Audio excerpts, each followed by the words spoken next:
When people think of Africa, countries like South Africa, Kenya, or Egypt often come to mind. But hidden on Africa's southwest coast lies one of the continent's most fascinating and misunderstood countries. Namibia, a country of stunning landscapes and rich history. It's a country of endless deserts, spectacular wildlife, diamonds, uranium, and one of the lowest population densities on Earth.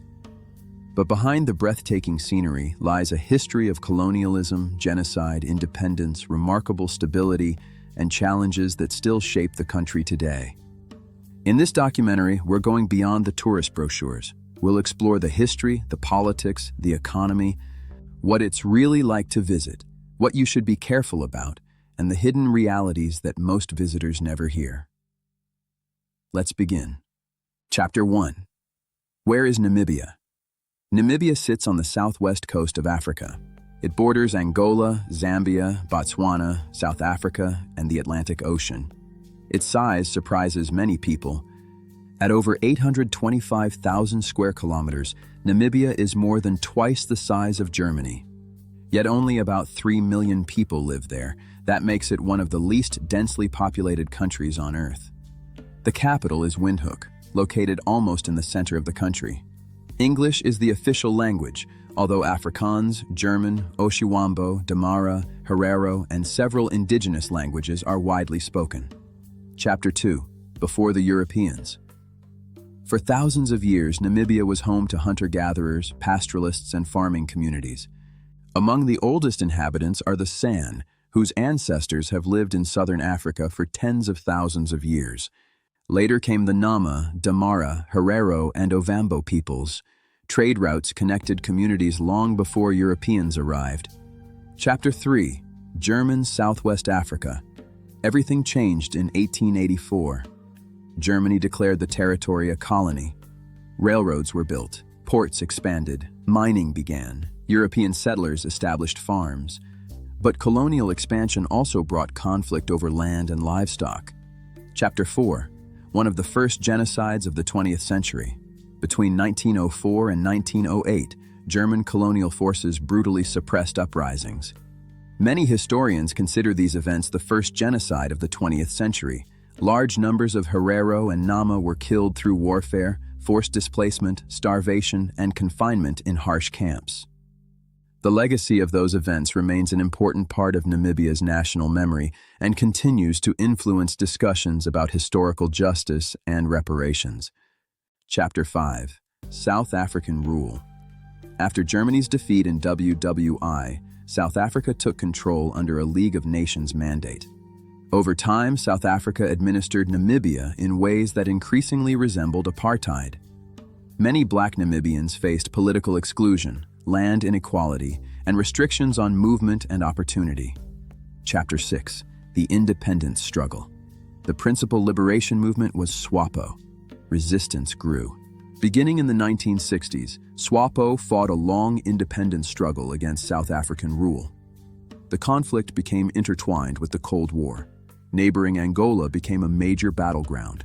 Different global powers supported different sides. After years of negotiations and conflict, Namibia finally achieved independence in 1990. Unlike several neighboring countries, the transition was relatively peaceful. Chapter 7. Namibia Today. Today, Namibia is often regarded as one of Africa's more politically stable democracies. Its institutions generally function well. Elections have been regular. The courts enjoy a degree of independence. Corruption exists, but Namibia is often ranked favorably.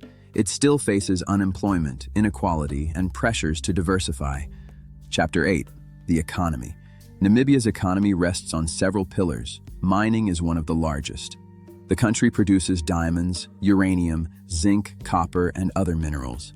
Namibia is a major uranium producer. Fishing contributes significantly to exports. Tourism continues to grow. Agriculture remains important, although water scarcity limits farming in much of the country. One major challenge is inequality. Income and land ownership remain unevenly distributed, reflecting historical and modern factors. Chapter 9. Behind the Scenes. Here's what many documentaries don't mention. Stability comes from strong post-independence institutions. However, the economy is highly dependent on global commodity prices. When prices fall, government revenue is affected. Another major issue is water. Namibia is one of the driest countries in sub-Saharan Africa. Water management is central to its long-term future. International investors have shown increasing interest in mining and energy, particularly uranium and offshore oil and gas exploration. Chapter 10. Should you visit? Absolutely. Namibia is one of Africa's premier destinations for nature lovers and road trips. Highlights include Sossusvlei and the towering red dunes of the Namib Desert, Etosha National Park for elephants, lions, rhinos, giraffes, and other wildlife. The dramatic Skeleton Coast, Swakopmund's German architecture, and Fish River Canyon, one of the largest in the world. Chapter 11. What should travelers be careful about? Namibia is generally safe, but preparation is essential. Carry plenty of water. Avoid driving at night as wildlife crosses roads. Keep valuables out of sight in cities. Medical facilities can be limited outside cities. Chapter 12. Is Namibia the next African success story? Namibia possesses many strengths, political stability, and rich resources. But it faces questions. Can it reduce unemployment, create opportunities for young people, manage resources for everyone? Namibia is a country of extraordinary contrasts. It carries the scars of colonialism, yet it has built stability. It's one of the world's most beautiful countries. If you enjoyed this documentary, subscribe, and let me know which country to explore next.